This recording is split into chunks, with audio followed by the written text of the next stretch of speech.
अस्सलाम वालेकुम students. Digital communication की क्लासेस हमारी चल रही हैं, जिसमें आज हम फोर्थ लेक्चर में डिस्कस करेंगे कि जो सैम्पल सिग्नल होता है उसको सक्सेसफुली रिकंस्ट्रक्ट कैसे किया जाता है। ठीक है, तो आज का टोटल लेक्चर जो है वो रिकंस्ट्रक्शन के ऊपर है और लेटर ऑन हम डिस्कस करेंगे कि इन सिग्नल रिकंस्ट्रक्शन एंड सैम्पलिंग किस तरीके से आपके जो डिफरेंट फैक्टर्स हैं, जिस तरह एलियासिंग है, वो किस तरह से इफ़ेक्ट करता है, तो उसको हम सेकंड पार्ट में डिस्कस करेंगे। स्टार्ट करते हैं जी सिग्नल रिकंस्ट्रक्शन से। जैसा कि हमने देखा कि कोई भी सिग्नल है जी ऑफ टी जिसका स्पेक्ट्रम बैंड लिमिटेड है टू बी हर्ट्ज़ बैंडविड्थ, इसको आप सक्सेसफुली रिकंस्ट्रक्ट कर सकते हो एग्जैक्टली विदाउट एनी एरर। आप जितनी भी इंफॉर्मेशन है उसको रिट्रीव कर सकते हो from its discrete time samples taken uniformly at a rate of r samples per second, where r should be greater than 2 b hertz. ठीक है, मतलब ये जो आर है ये आपका डबल होना चाहिए मैक्सिमम फ्रीक्वेंसी से या बी हर्ट्ज़ से। इसके बाद in other words the minimum sampling frequency for perfect signal recovery it should be f s is equal to 2 b hertz. Minimum जो है वो आपका 2 बी हर्ट्ज़ पे सैम्पल होना चाहिए अगर आप उसको विदाउट एनी एरर रिकंस्ट्रक्ट करना चाहते हैं। तो in fact there are 3 conditions when we are talking about sampling. First one is मतलब जिसमें आपका एफ एस जो है sampling frequency that is equal to 2 b hertz. ठीक है, second case is in which your f s is greater than 2 b hertz, and third case is under sampled in which you have f s is less than 2 b hertz. ठीक है, तो तीनों cases को हम discuss करेंगे कि इन तीनों में क्या बेनिफिट्स होते हैं, किस तरीके से ये इफ़ेक्ट करता है हमारे सिग्नल रिकंस्ट्रक्शन को। To prove the sampling theorem consider a signal g of t. एक सिग्नल है हमारे पास, ये जी ऑफ टी एक सिग्नल है जिसमें whose spectrum is band limited to b hertz. ठीक है, जिसकी मैक्सिमम फ्रीक्वेंसी आप कह सकते हैं कि वो बी हर्ट्ज़ है। और इसके बाद हम जो अपनी कन्वीनियंस के लिए हम इसको ओमेगा में या एंगुलर फ्रीक्वेंसी में इसको रिप्रेजेंट कर रहे हैं। अगर सैम्पलिंग की जाए जी ऑफ टी की at a rate of f s hertz, means that we take f s uniform samples per second, means के हम इसको सैम्पल करते हैं इक्वल टाइम इंस्टेंसेस के बाद अगर हम सैम्पल्स लेते हैं यूनिफॉर्मली, तो this uniform sampling can be accomplished by multiplying g of t by an impulse train. ठीक है, यूनिट इम्पल्स या इम्पल्स ट्रेन से आप उसको मल्टीप्लाई करेंगे अपने सिग्नल जी ऑफ टी को। ये आपका सिग्नल है यूनिट इम्पल्स ट्रेन और जी ऑफ टी आपका ये सिग्नल है। अगर आप इन दोनों को मल्टीप्लाई करते हैं आपस में, तो जो आपका सक्सेसफुली रिकंस्ट्रक्शन हो सकती है, for that you have to consider figure 6.1, और इसमें जो आपका इम्पल्सेस हैं वो रिपीट करेंगे periodically after t s seconds, where t s is equal to 1/fs, ये हमें पता है। This result in the sampled signal g of t shown in figure 6.1d। ये आपके पास फिगर है जिसमें आपको फाइनल सिग्नल आपका शो करवाया हुआ है जी बार टी से या जी डैश ऑफ टी से। तो the sampled signal consist of impulses every T s seconds. The sampling interval, the nth impulse located at t is equal to nts has a strength g n of t, which is the value of g of t at t is equal to nts। Means के आपने अपने signal को, जो कि जी of T signal था, उसको sample किया N T S पे। ठीक है, उसके बाद आपने इसको मल्टीप्लाई करवा दिया यूनिट इम्पल्स के साथ जिसमें डिले आ रहा है एन टी एस का। ठीक है, हर सैम्पल जो है वो NTS सेकेंड्स के बाद आपका एग्जिस्ट कर रहा है। तो ये simple G bar of T है जो कि original analog signal G of T का सैम्पल्ड सिग्नल है। ठीक है, अब हम चलते हैं next.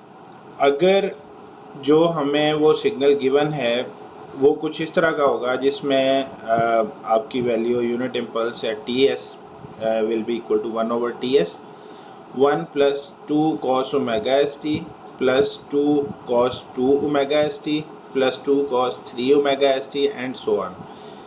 In this signal omega s is equal to 2 pi over Ts where 1 over Ts is equal to Fs। तो आप यहाँ पे इसको 2 pi Fs भी लिख सकते हैं, जिसमें अगर हम देखें because the impulse train delta Ts T is periodic signal. ठीक है, जो आपका ये सिग्नल है, ये सिग्नल जो है आपका ये पीरियोडिक सिग्नल है G ऑफ T, इसलिए it can be expressed as an exponential Fourier series.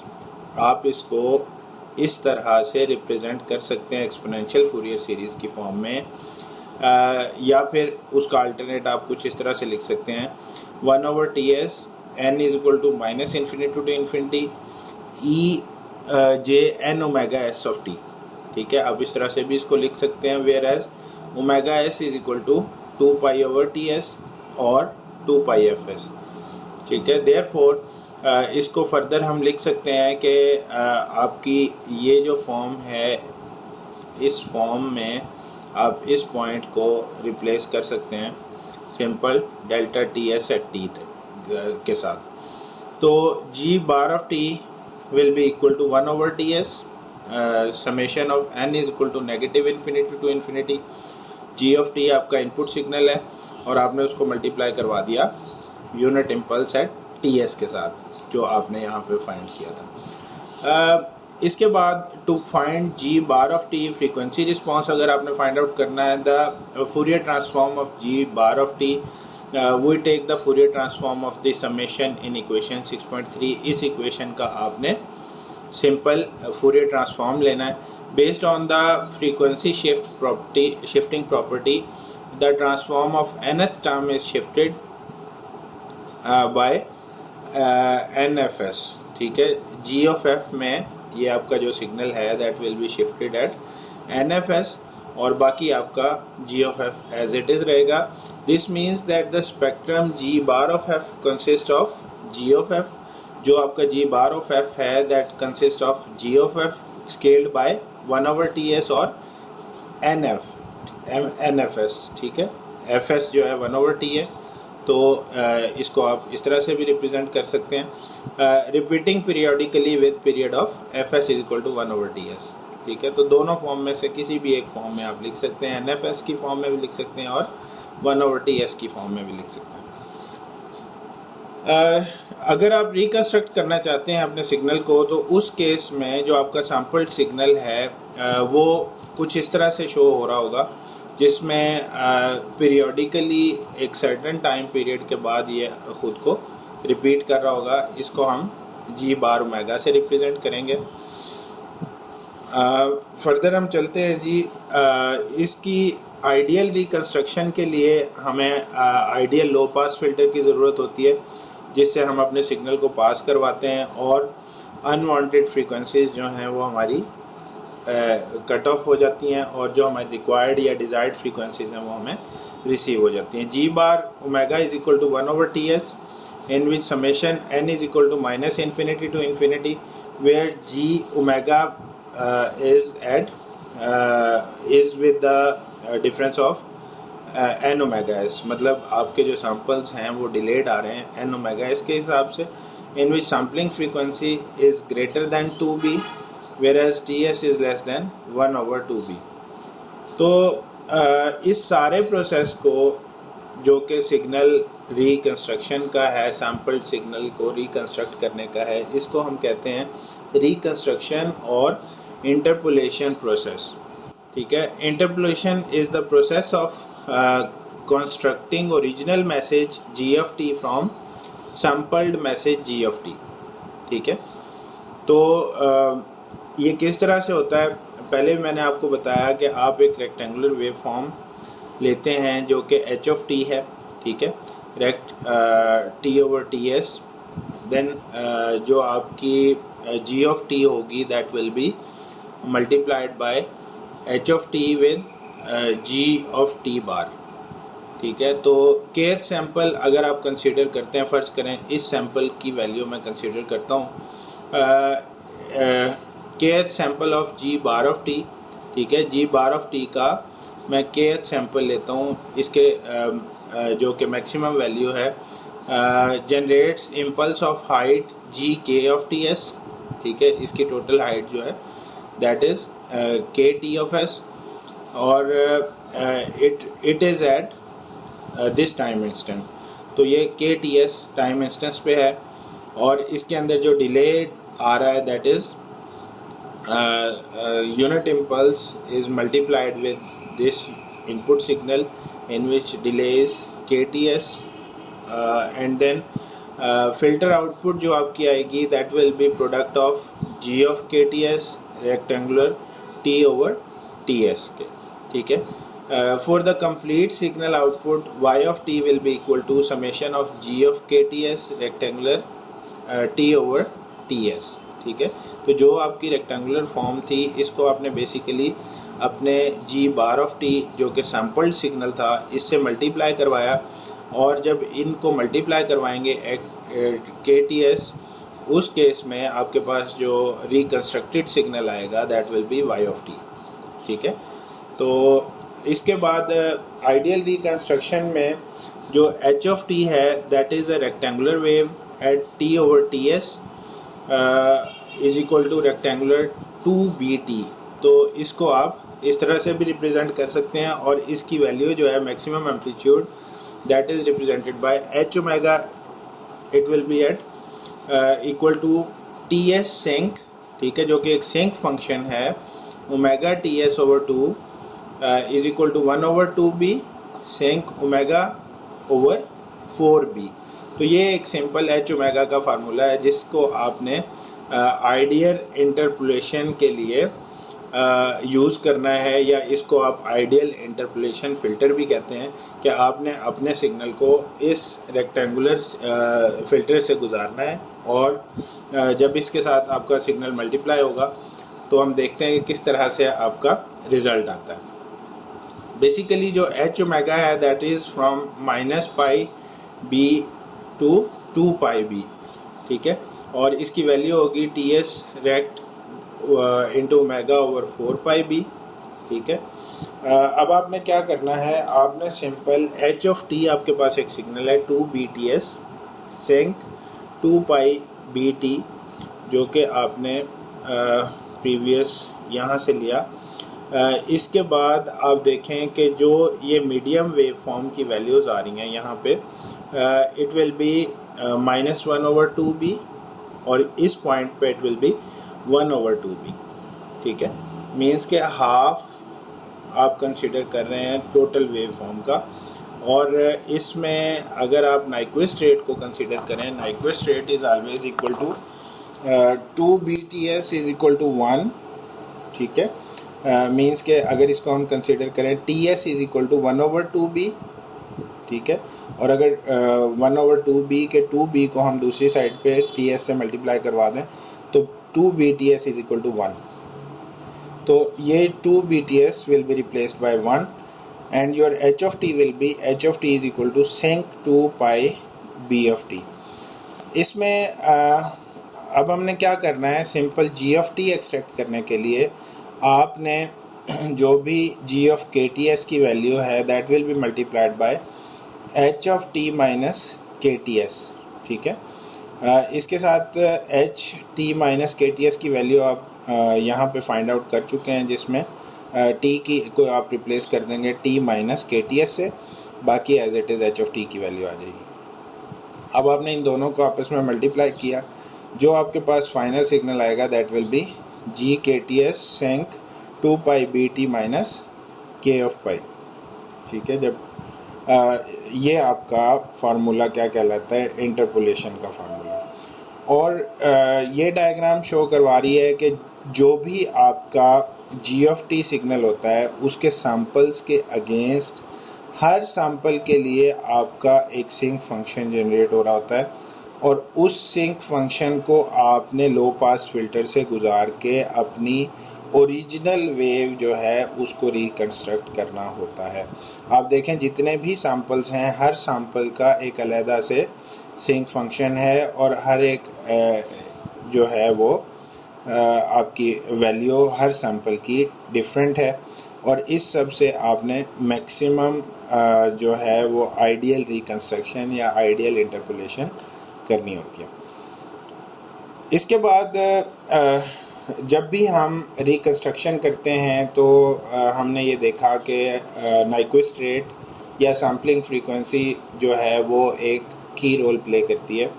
इसमें दो तीन चीज़ें हैं जो हमें माइंड में रखनी हैं। पहले तो तीन केसेस हैं, जिन तीन केसेस को हम कंसीडर करेंगे जब भी हम प्रैक्टिकल सैम्पलिंग करते हैं तो उसमें हमें सबसे पहले तो जो इशू फेस करना पड़ता है इसको कहते हैं एलियासिंग। ठीक है, एलियासिंग का क्या मतलब है कि it occurs when data is sampled below Nyquist rate. ठीक है, अगर आपकी मैक्सिमम सैम्पलिंग फ्रीक्वेंसी जो है वो लेस देन 2B है तो उस केस में, या लेस देन मैक्सिमम फ्रीक्वेंसी है तो उस केस में एलियासिंग अकर होती है। एलियासिंग कैसे अकर होती है कि नॉर्मली आपकी जो वेव होती है वो कुछ इस तरह से है कि आपने मतलब एक सैंपल आपका ये है, एक सैंपल यहाँ से स्टार्ट हो रहा है, एक सैंपल यहाँ से स्टार्ट हो रहा है। तो लेकिन बाज़ औक़ात ऐसा होता है अगर आप अंडर सैंपल करते हैं तो एक सैंपल की वैल्यू दूसरे सैंपल के ऊपर ओवरलैप कर रही होती है, जिसकी वजह से जो पोर्शन ओवरलैप हो रहा होता है वो पोर्शन आपका वो इन्फॉर्मेशन आपकी लूज़ कर रहे होते हैं आप। या फिर जब उसको आप किसी भी आइडियल फ़िल्टर में से गुजारते हैं तो उस केस में आइडियल फ़िल्टर के पास जो इन्फॉर्मेशन आ रही होती है, जो कट करके वो इन्फॉर्मेशन ले रहा होता है, वो दो कंसेक्टिव सैंपल्स की इन्फॉर्मेशन ले रहा होता है जो कि बेसिकली इन्फॉर्मेशन लूज़ करती है या नॉइज़ क्रिएट करती है। ठीक है, तो इस प्रोसेस को आप कहते हैं कि एलियासिंग हो रही है। अब इस एलियासिंग को डिफरेंट तरीके से रिमूव किया जा सकता है। यहाँ पे देखें कि ये दो कंसेक्टिव सैंपल्स हैं जो एक दूसरे को ओवरलैप कर रहे हैं फ्रीक्वेंसी डोमेन में, इनको शो करवाया हुआ। लेकिन यहाँ पे आप देखें पहले ये इस तरह से थे, लेकिन अगर आप इसको प्रॉपरली सैंपल करेंगे, ठीक है, प्रॉपरली आप इसको मैक्सिमम फ्रीक्वेंसी और सैम्पलिंग फ्रीक्वेंसी उसकी डबल रखेंगे as compare to the maximum frequency, तो उस केस में ये इन्फॉर्मेशन आपकी ओवरलैप नहीं होगी और जो सिग्नल पहले यहाँ से स्टार्ट हो रहा था that will start from a different location, और जिसकी वजह से आपकी एलियासिंग का फैक्टर रिमूव हो जाएगा और आपकी इन्फॉर्मेशन जो है वो ज़ाया नहीं होगी। ठीक है, अगर आप सैम्पलिंग फ्रीक्वेंसी को इक्वल भी रख लेते हैं मैक्सिमम फ्रीक्वेंसी के, तो उस केस में भी ये कंसेक्टिव सैंपल्स हमेशा बिल्कुल साथ से ये इसकी वैल्यू आ रही होगी, तो उस केस में भी चांसेस हैं कि आपका इक्वल टू या ग्रेटर होना चाहिए, जिसकी वजह से आप एलियासिंग से सर्वाइव कर सकते हैं, बच सकते हैं। एलियासिंग फ़िल्टर्स या सैम्पलिंग रेट की अगर बात करें, it is a trade off has to be made between cost of the sharp transition bandwidth and cost of higher sampling rate. ठीक है, हमेशा ये ट्रेड ऑफ है, ट्रांजिशन बैंडविड्थ जितनी शार्प रखना चाहें आप और दूसरी साइड पे आप हायर सैम्पलिंग रेट अगर रखते हैं तो ये ट्रेड ऑफ आपने करना है। In practice, engineers have developed rule to make transition bandwidth 10 to 20% of maximum frequency and sample at fs greater than equal to 2.2 fm। ठीक है, तो इंस्टेड ऑफ 2 fm आप इसको सैम्पल करते हो 2.2 से, तो इसमें आप तकरीबन 10 to 20% का डिफरेंस रख के सैम्पल कर लेते हो एहतियातन, ताकि आप जो है वो अंडर सैम्पलिंग से बच जाएं। और over sampling is the economical solution you can say, कि हमेशा आपने सेफ एंड पे रखते हुए इसको 2.2 FM जो मैक्सिमम फ्रीक्वेंसी है उससे ग्रेटर देन आपने अपनी सैम्पलिंग फ्रीक्वेंसी रखनी है। इसके बाद हम देखते हैं aliasing filtering sampling rate without over sampling. This signal passes through a higher performance analog low pass filter to limit its bandwidth. ठीक है. Then the filtered signal is sampled at Nyquist rate for the approximated band limited signal. Further उसने refer किया हुआ उसको किसी section की तरह 1.72. Then the samples are processed by an analog to digital converter that maps the continuous valued samples to finite list of discrete output levels. तो ये different consequences हैं ओवर सैम्पलिंग के, विदाउट ओवर सैम्पलिंग के, और with over sampling के the signal is pass through a low performance less costly analog low pass filter. Obviously जब आप लो pass filter use करेंगे और वो लेस कॉस्टली होंगे तो ओवरऑल कॉस्ट इफेक्ट आपका कम होगा. The pre filtered signal is sampled at now higher Nyquist rate for the approximated band limited signal. The samples are processed by, तो ये डिफरेंट केसेस बताए हुए हैं, डिफरेंट बेनिफिट्स बताए हुए हैं कि किस तरह से आप अगर ओवर सैम्पलिंग करते हैं उसके साथ आपको क्या बेनिफिट है और ओवर सैम्पलिंग नहीं करते तो उसके साथ क्या आपको बेनिफिट है. Sampling and quantization effect. Quantization और सैम्पलिंग का इफ़ेक्ट ये आता है कि जो आपका क्वांटाइजेशन एरर है या error between voltage level of pulse amplitude modulation and it's quantized PCM signal, इसकी वजह से आपकी कुछ इन्फॉर्मेशन लॉस हो रही होती है, जो कि हमने कल के लेक्चर में काफ़ी डिटेल में डिस्कस किया था कि जब भी आप अपने एम्पलीट्यूड को डिस्क्रिटाइज करेंगे, you have to lose some information, you have to finite your precision, you have to round off your values of amplitude. तो उस केस में चांसेस हैं कि चांसेस नहीं है बल्कि डेफिनेटली आपकी कुछ इन्फॉर्मेशन लॉस होती है. ठीक है, तो ये क्वांटाइजेशन और सैम्पलिंग का इफ़ेक्ट है. उसके बाद quantizer saturation. If input signal to analog to digital conversion is out of operating range, large input values are saturated. ठीक है, तो ये डिफरेंट इफ़ेक्ट्स हमने डिस्कस किए हैं.